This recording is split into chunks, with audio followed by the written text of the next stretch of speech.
Good evening, and welcome to Wednesday Night Live Spirit, Mind, and Body Connection.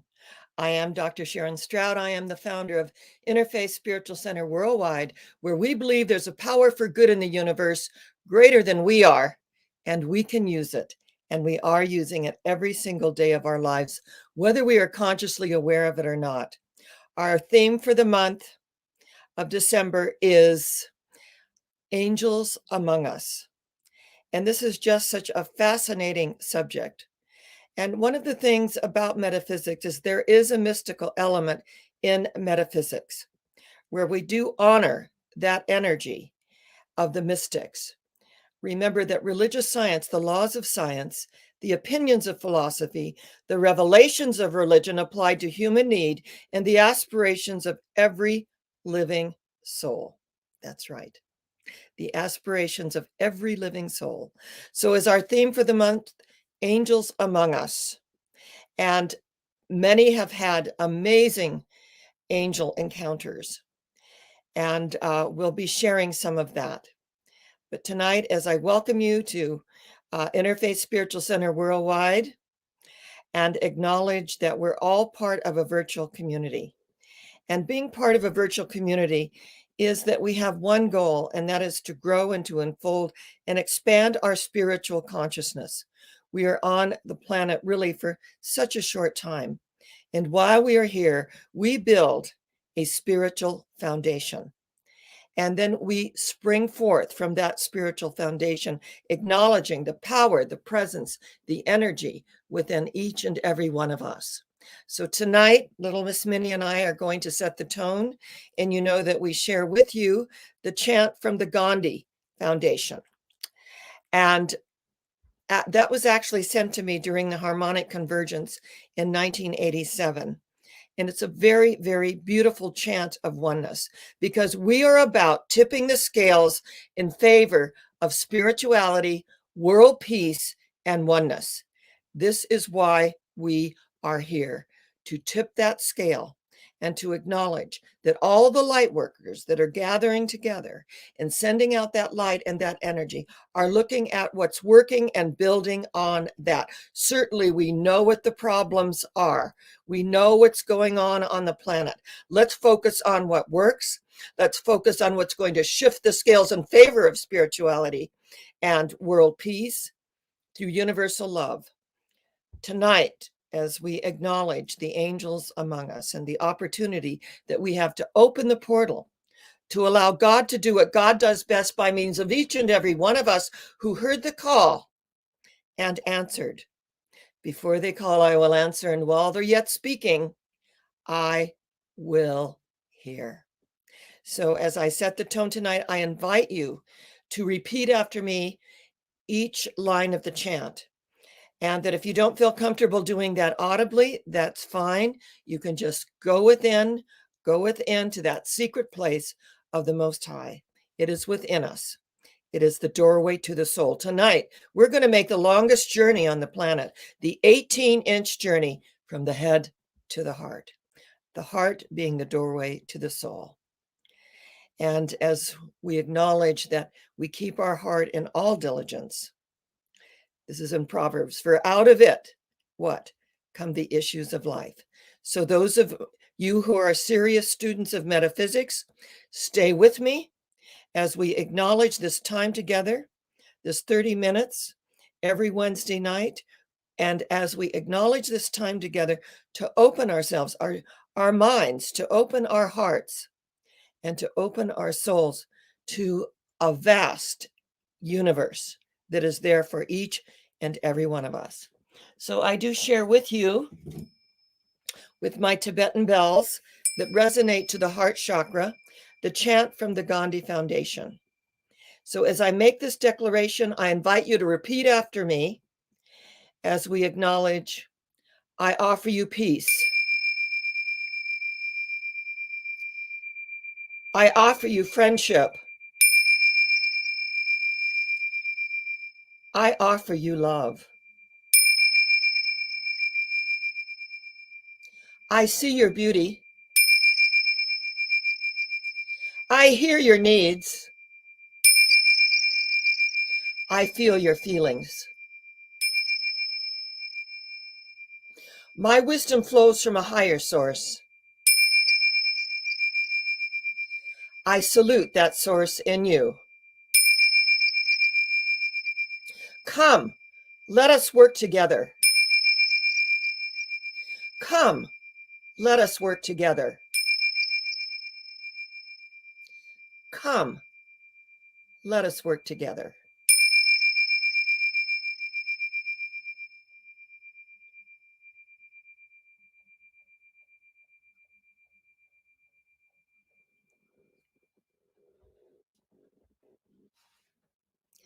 Right now, somewhere in the world, a Jew is saying her prayers. A Hindu is chanting a mantra, and a Buddhist is kneeling at her sacred shrine. Right now, at this very moment, someone is lighting a candle in a cathedral.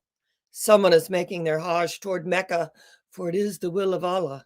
And yet someone else is lighting a fire in a jungle, repeating an ancient mystical drama. Many, many pathways up the mountaintop, and the view is always the same from the summit. In the dawning of the spiritual sun, for a moment, all faiths became as one. The Christian, Buddhist, Muslim, Jew became as one and somehow knew that mystic voice that calls to me, oh, yonder, yonder person, I am thee. We are one. This oneness moves beyond color, race, creed, sexual orientation, and political affiliation. This oneness lives and moves and has its being at the center of our lives. Thank you, Father, Mother, God, that this is the way, and we walk ye in it, realizing that this is the upward spiral. This is the path of spirit. And so it is. So tonight, we're going to acknowledge the angels that among us. And I do want to say that it's also December 1st. It is World AIDS Day, where we are acknowledging and calling for the healing and the cure. And my assistant minister in San Diego, Reverend Danny Gall, who was also my very, very best friend, he passed of the AIDS virus. And shortly after he passed, I had a visitation from him. Now, angels come in all forms. And we know that those that have transcended, that when we have those visitations of those who have moved on to the next dimension, remember that energy is neither destroyed nor created. It changes form, all right? So when we, in our way of life, we do not say that someone necessarily died, that they have transitioned.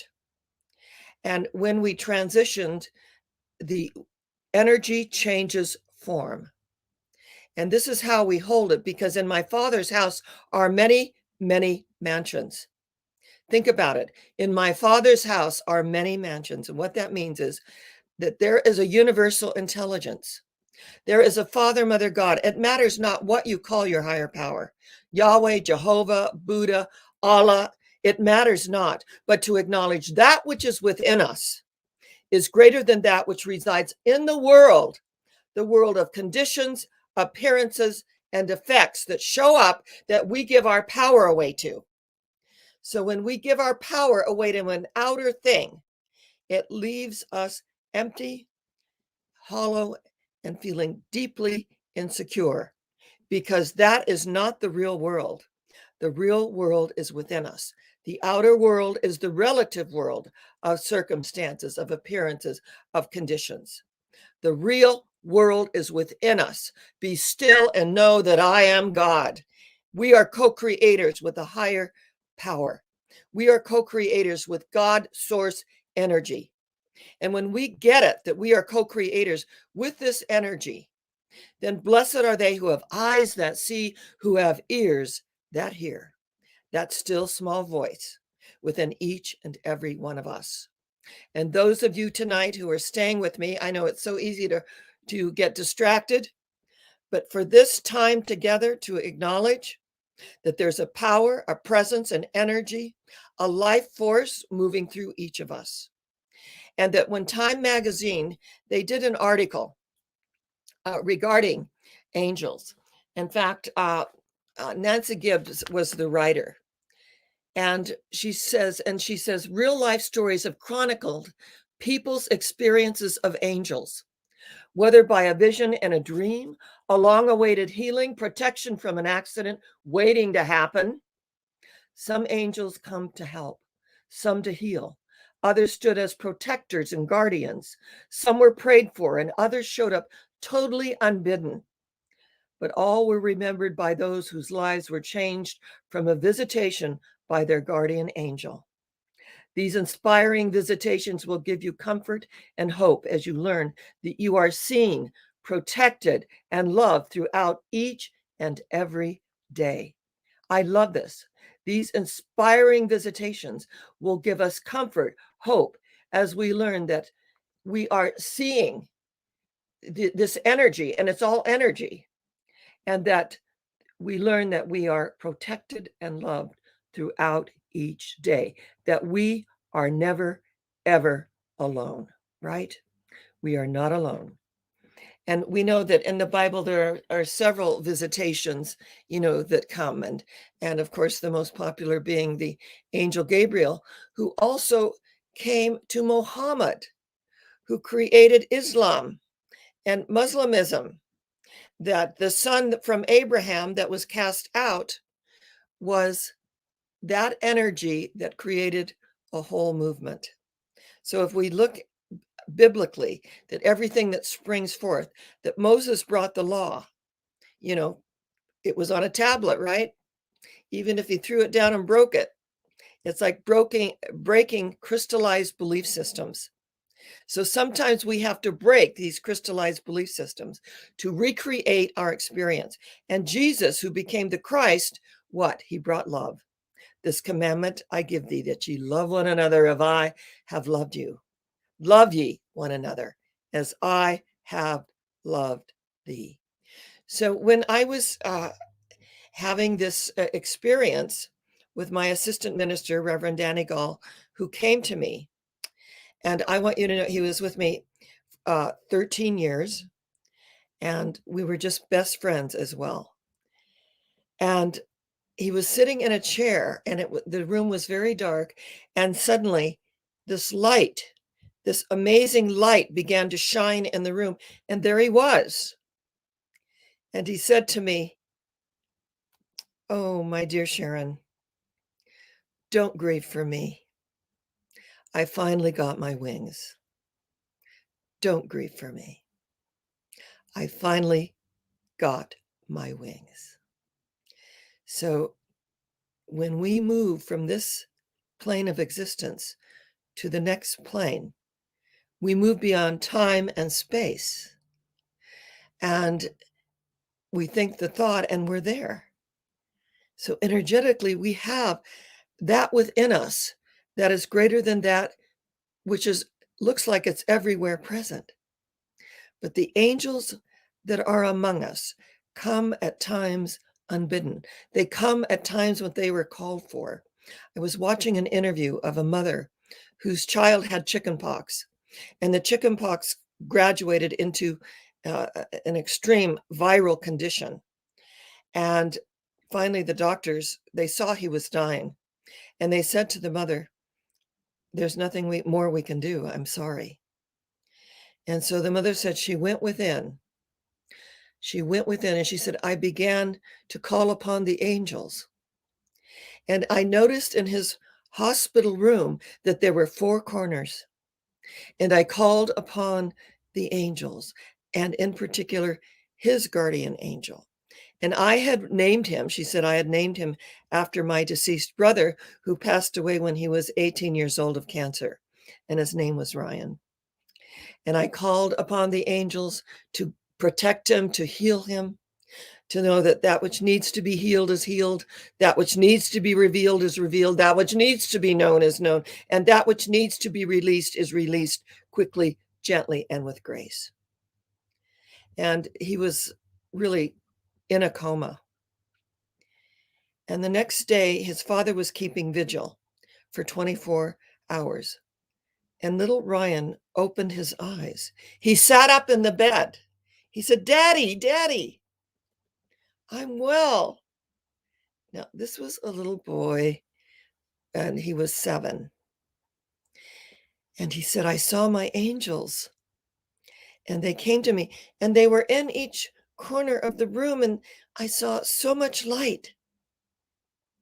And they said to me, 'Ryan,'" who was his namesake, the uncle that was deceased, that transitioned when he was 18 years old, "that Ryan sends his love and that he's watching over me." Now, you can imagine this mother being told by the doctors, "There's nothing more that we can do." Our humanness gives way to the divine, and the Christ consciousness arises triumphant and victorious. That whole energy arises as our humanness gives way to the divine. As we surrender, as we let go and allow that higher power to indwell our consciousness, our heart, our mind, our soul. And there he was, healed, whole, perfect, and complete. And the interview went to the doctor, and she said, "We can only call it a miracle. We can only call it a miracle." And that he had the visitation, that his mother called upon this energy. And one of the things in Time magazine that I really loved, that I felt was really relevant for us today, is that when we look by scriptural tradition, angels pull back the curtain, however briefly, on the realm of the spirit. Now think about pulling back the curtain on the realm of the spirit, offering a glimpse of the larger universe. They issue a challenge to priorities and settled ways. Angels seem to be a universal idea that cuts across cultures and spans centuries. 55% of adult Americans believe that angels are higher spiritual beings created by God with special powers to act as his agents on earth, the messengers of God. Whether an angel appears in a dream as a comforting presence or a physical person, there exists a remarkable similarity among reports of the encounters.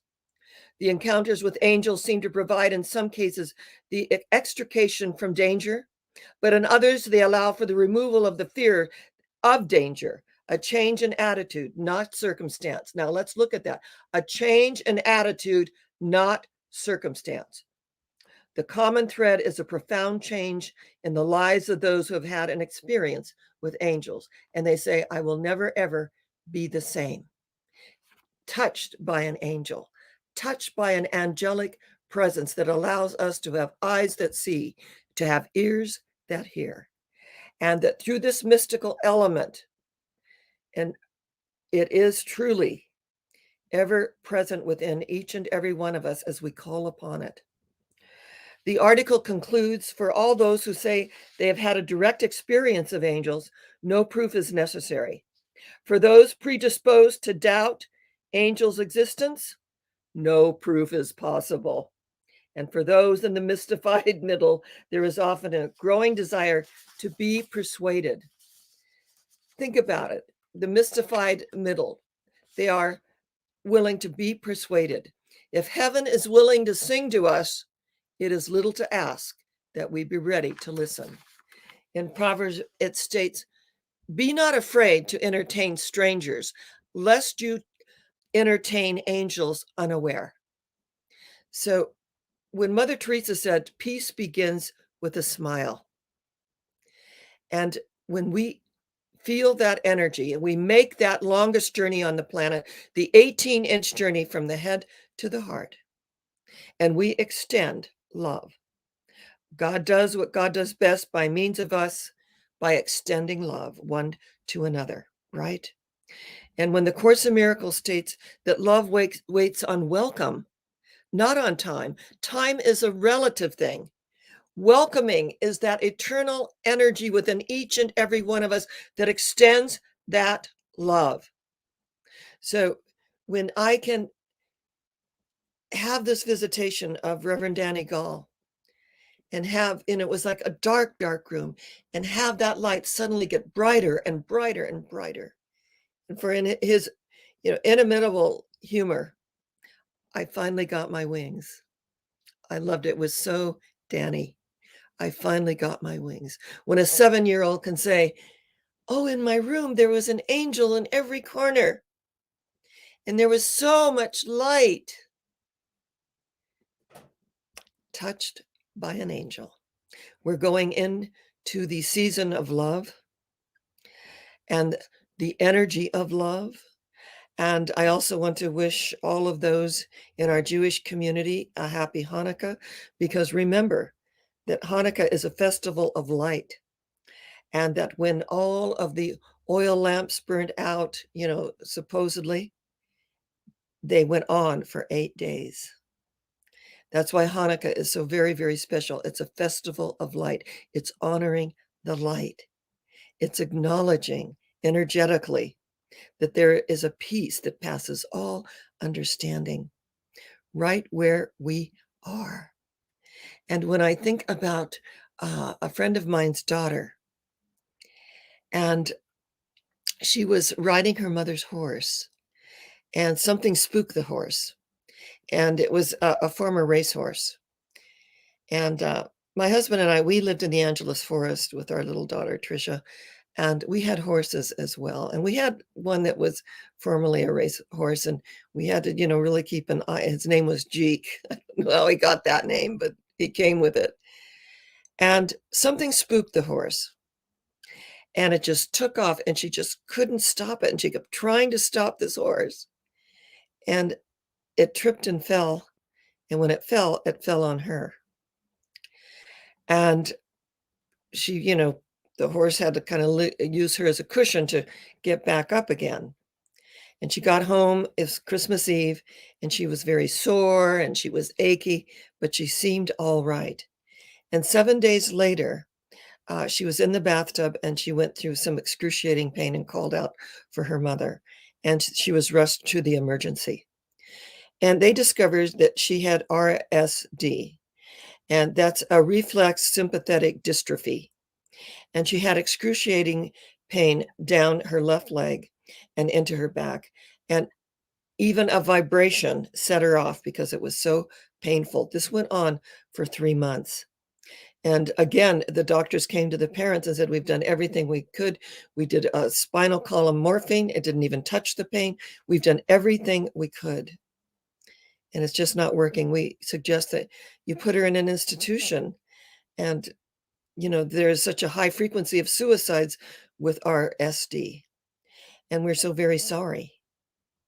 And she said in the night, she decided to pray. She said, "I didn't pray for me to get better. I just communed with God. I communed with that Holy Spirit."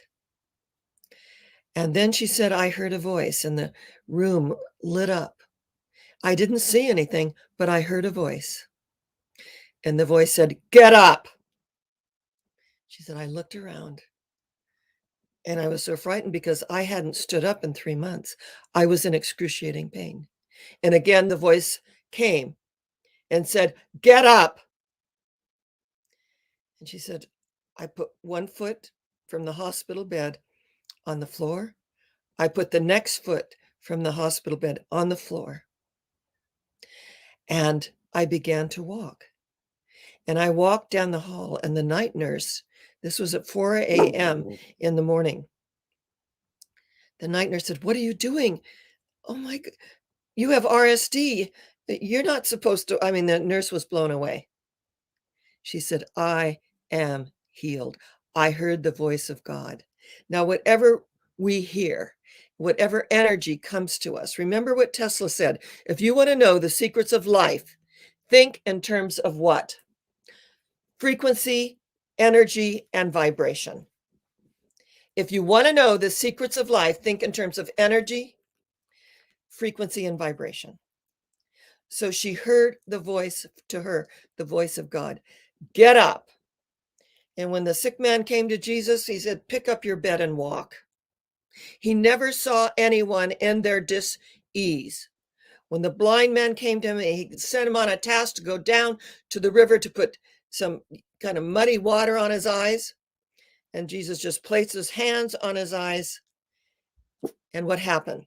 Blessed are they who have eyes that see. He saw, and he was blind from birth. He always saw the wholeness. He said, it is your faith that makes you whole. So when we invite the angels among us, and they can be right here on the earth plane as well. They can show up at the right time, at that right moment, doing the divine right thing at that moment. Our earth angels are all around us, aren't they?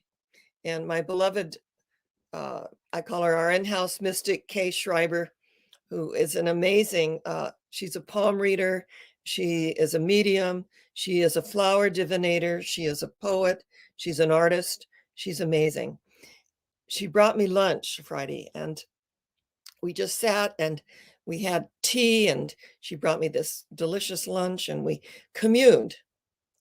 And we spoke of the other side, and that she channels, she has channeled Tesla, and she's channeled Jesus, and she's channeled Lord Buddha. This is second sight. This is a gift. Be still and know that I am God. And if you'd like to see that video, it's on Facebook. It's our high tea blessing, because the whole month of November was dedicated to the gentle art of blessing and giving gratitude, because we know that gratitude is the brightest beam to heaven, isn't it? So I know that my guardian angels are with me every step of the way. I know your guardian angels are with you every step of the way. I know from the deepest part of me, energetically, that there are hosts of beautiful beings on the other side. I feel it, that are sending us energy, light, love, truth, and beauty. Be still and know that I am God. We open to our angels. We acknowledge the gifts of the universe right where we are, and we're going to move in to this energy in December.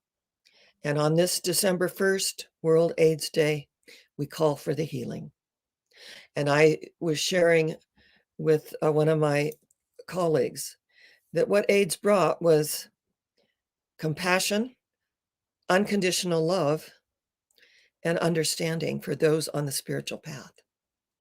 And when Mother Teresa went into New York and she was going to start an AIDS hospice, she was going to open it. And there were people with placards, and it was, get out, and, very unkind. And a reporter said, Mother, what do you think about all of this? And everyone with their placards and their judgments and their criticisms of those with the AIDS virus.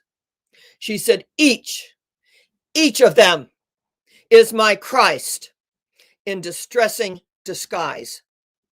Each of them is my Christ in distressing disguise.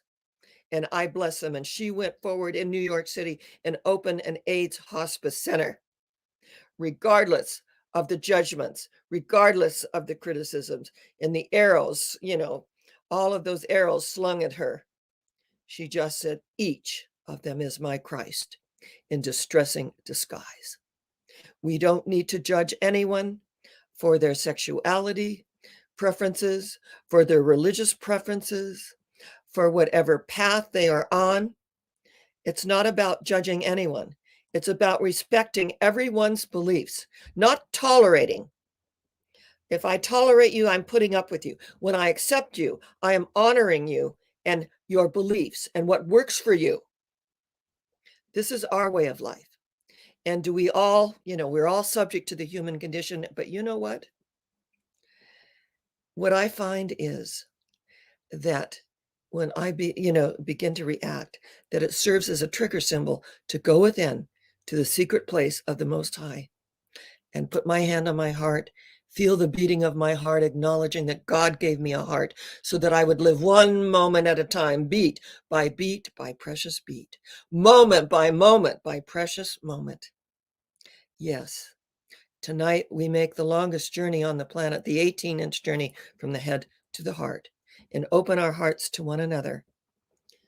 And on this World AIDS Day, anyone suffering with this virus, I want you to know you're in our prayers and you are in our treatments, and we are sending out our love. So you know that I conclude each service, our Wednesday Night Live, Spirit, Mind, and Body, with a spiritual treatment. A spiritual treatment is a positive prayer of alignment. We do not beg, bargain, or beseech an anthropomorphic God sitting on a throne with a long white beard and a little black book. We honor that power, that presence that is within us, the warmth and the energy of the universe that we choose to call God, or whatever name resonates to our heart center. Whatever name allows us to feel that oneness, because tonight we are tipping the scales in favor of spirituality, universal love, and oneness.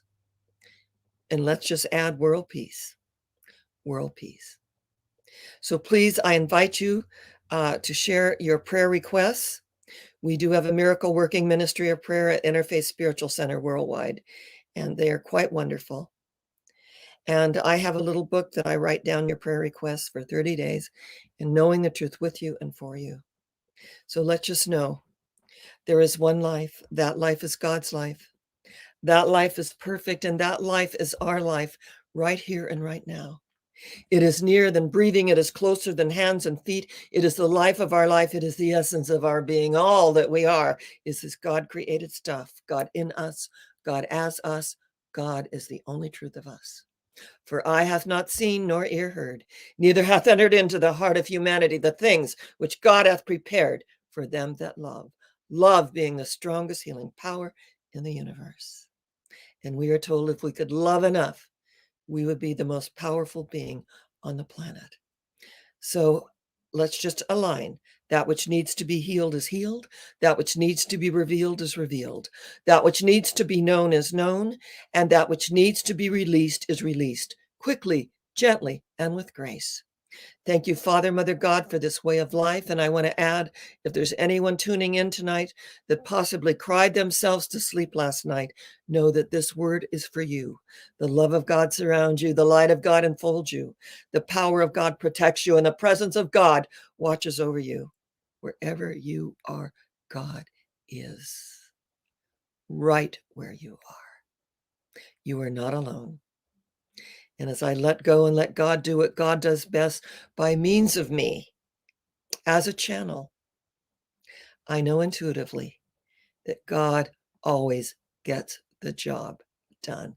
And so it is. And so it shall be forevermore. Thank you so much, our beautiful virtual community. I've just loved being with you every Wednesday night.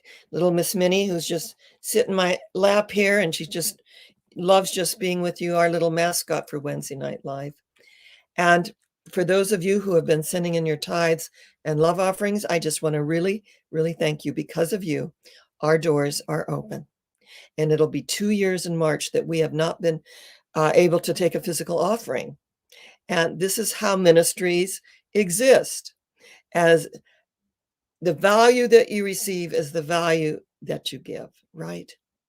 And to have a spiritual life. And I feel that our universal message is profound, it's relevant, and you know what? It works. It does work. So for those of you who are extending your generosity, in fact, yesterday was Giving Tuesday, where a whole movement is acknowledging generosity to nonprofits. And it's been an amazing, amazing almost 2 years. And to realize that our doors are open, that our message goes out, and that we're touching lives. And that makes all the difference. So again, thank you. I acknowledge you and your commitment to know the same opening that we give through is the same opening that we receive through. So I say to you, namaste. The divinity within me salutes the divinity within you, and the divinity within you salutes the divinity within me. And if I am in that place in me and you are in that place in you, there is only one of us. Namaste. And shalom, happy Hanukkah. to our beloved Jewish community, the peace that passes all understanding, this festival of light that shows us the way and prepares the way. And God bless us, every single one. And so little Miss Minnie and I, we will be back next week. Just know that I love you. I'm grateful. She's wagging her tail. It's so cute. I love you, and I just feel our oneness. I feel that connection, because when I look out, I do not just see this, the camera, the eye of the camera. I know the eye in which I see God is the same eye in which God sees me, and that makes all the difference. I will see you next week. We will look forward to it, and our theme for the month is Angels Among Us, and I would love to hear your angel stories as well, and visitations, and those moments of just amazing, wonderful opportunities to go to the next level. So we're saying good night and hugs and kisses, and we will see you next week.